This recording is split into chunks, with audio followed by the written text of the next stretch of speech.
اعوذ باللہ من الشیطان الرجیم بسم اللہ الرحمن الرحیم۔ شروع اللہ تبارک و تعالیٰ کے نام سے جو بڑا مہربان اور نہایت رحم کرنے والا ہے۔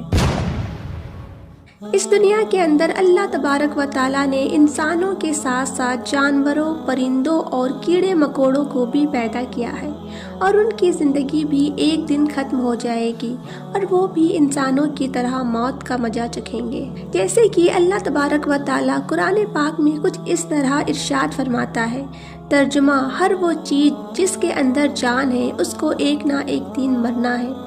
مگر سوال یہاں یہ پیدا ہوتا ہے کہ جب جانور، کیڑے مکوڑے اور پرندے وغیرہ مرتے ہیں تو موت کے بعد ان کی لاشیں اور ان کی روحیں کہاں چلی جاتی ہے؟ جانور، پرندے اور دوسری چیزوں کی روحیں کون قبض کرتا ہے؟ ان تمام سوالوں کے جواب آج کی اس ویڈیو میں ہم آپ کو بتائیں گے، لہٰذا آپ سے گزارش ہے کہ ویڈیو کو اینڈ تک ضرور دیکھیں۔ ویڈیو کو لائک اور چینل کو سبسکرائب کرتے ہوئے نوٹیفیکیشن بیل کو ضرور دبائیں تاکہ میرے سبھی آنے والے ویڈیو کی نوٹیفیکیشن آپ کو آسانی سے مل سکے۔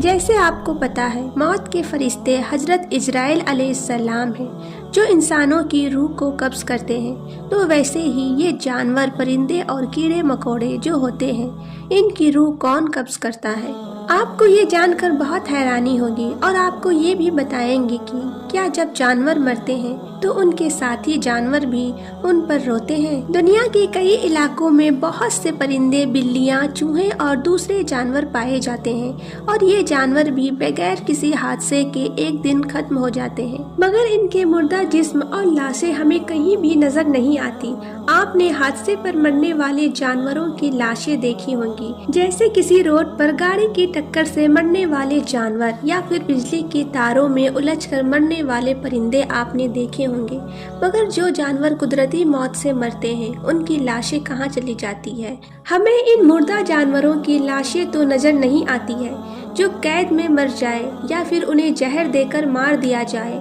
یا شکاری یا کسی دوسرے پرندے نے اسے زخمی کر دیا ہو، مگر آہستہ آہستہ دم نکلتے ہوئے آپ نے کسی جانور کو بہت کم ہی دیکھا ہوگا، یہاں تک کہ کسی چیٹی کو بھی ایسا نہیں دیکھا ہوگا۔ ہاں، اگر کوئی بیماری کی وجہ سے جانور اچانک مرتا ہے تو آپ دیکھ رہے ہوتے ہیں۔ یہی سوال ایک بار حضرت امام جعفر صادق رحمۃ اللہ تعالی علیہ السلام سے پوچھا گیا، تو انہوں نے اس کی حیران کر دینے والی وجہ بتاتے ہوئے فرمایا، اپنے آپ ہی مرنے والے جانوروں، پرندوں اور کیڑے مکوڑوں کے مردہ جسم تمہیں اس لیے نظر نہیں آتے کہ ان کو، یعنی چوپائیوں، پرندوں اور دوسرے جانوروں کو اپنی موت کی خبر اللہ تبارک و تعالیٰ کی طرف سے پہلے ہی ہو جاتی ہے،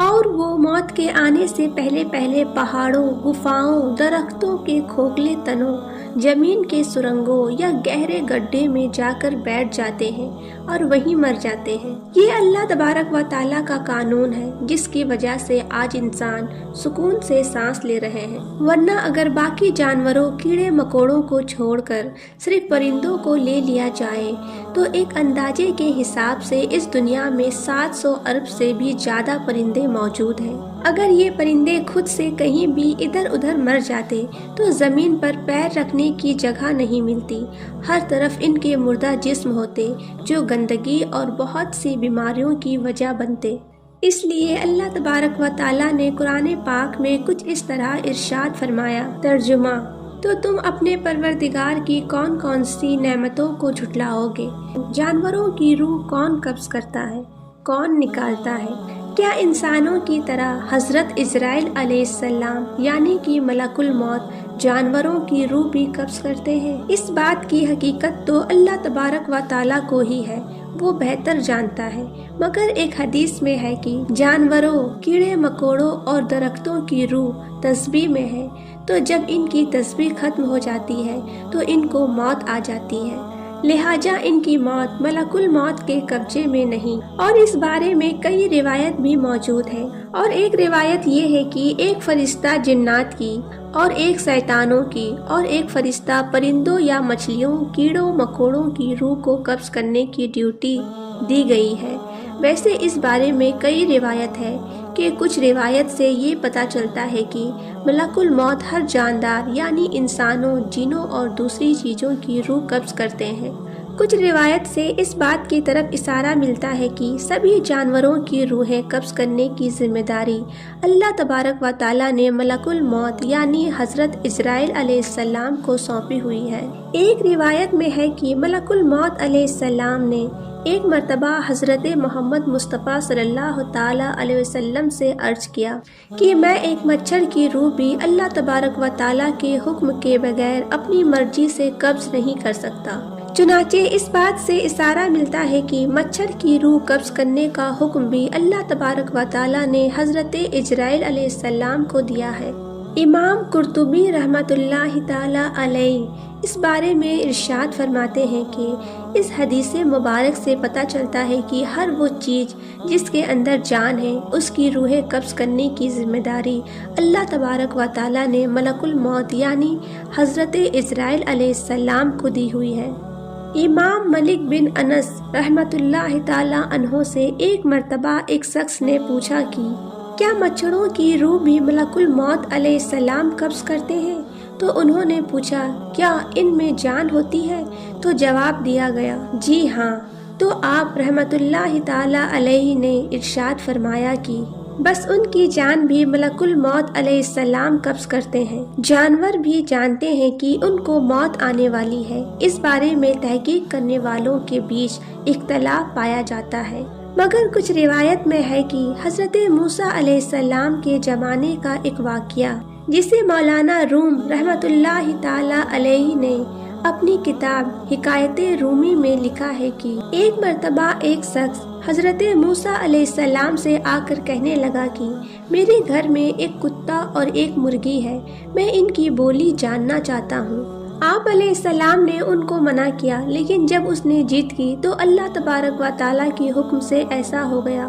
اس کو ان کے گھر میں موجود کتے اور ایک مرغے کی بولی سمجھا دی گئی۔ جب اللہ رب العزت کی حکم سے ایسا ہوا تو اس نے سنا کتا اور مرغا دوسرے جانوروں کے مرنے کی بات کر رہے ہیں کہ کل گھوڑا مر جائے گا، تو ایسا ہی ہوتا ہے۔ بھلے ہی ایک خاص حکایت ہے، مگر کچھ روایت کے مطابق جانوروں کو اپنی موت کے بارے میں اللہ تبارک و تعالیٰ کی طرف سے پتہ چل جاتا ہے۔ اب بات کرتے ہیں کہ کیا اپنے پیاروں کی لاشوں پر جانور بھی روتے ہیں؟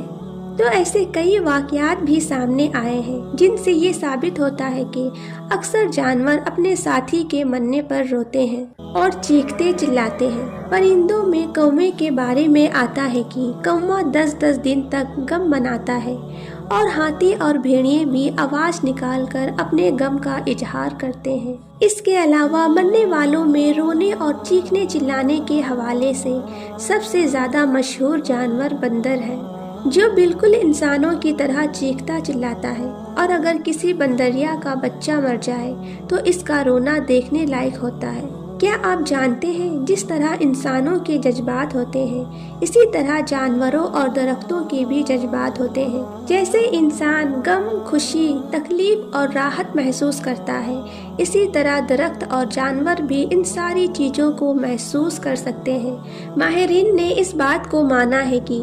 جب ہم کسی پیڑ یا پودے کے نزدیک بیٹھ کر اچھی باتیں کریں اور انہیں پیار سے چھوئیں تو ان کی بڑھنے کی رفتار اور بڑھ جاتی ہے اور بہت صحت مند ہوتے ہیں، اور اس کا الٹا اگر پیڑ پودوں کا خیال نہ رکھا جائے یا ان کے سامنے نفرت بھری باتیں کی جائے یا ان کو بری نظر سے دیکھا جائے یا ان کو ایک نگاہ سے بس اتنا دیکھتا جائے اور ساتھ یہ کہتا جائے کہ کتنا خوبصورت ہے، کتنا پیارا ہے، کتنا بہترین ہے، تو اس پر اس کا برا اثر پڑتا ہے۔ وہ بھی نظر بد کا شکار ہو کر خراب ہو جاتا ہے اور وہ مرجھا جاتا ہے۔ پاک ہے وہ ذات جس کا کوئی بھی کام حکمت سے خالی نہیں۔ اللہ تبارک و تعالیٰ سے دعا ہے اپنی موت، اپنی قبر اور اپنی آخرت کی تیاری کرنے کی توفیق عطا فرمائے، اور ہمیں اپنی زندگی حضور کرم صلی اللہ تعالیٰ علیہ وسلم کے بتائے ہوئے طریقوں کے حساب سے گزارنے کی توفیق عطا فرمائے، آمین۔ ویڈیو اچھی لگی ہو تو ویڈیو کو لائک اور چینل کو سبسکرائب کرتے ہوئے نوٹیفیکیشن بیل کو ضرور دبائیں، جس سے میری سبھی آنے والی ویڈیو کی نوٹیفیکیشن آپ کو آسانی سے مل سکے۔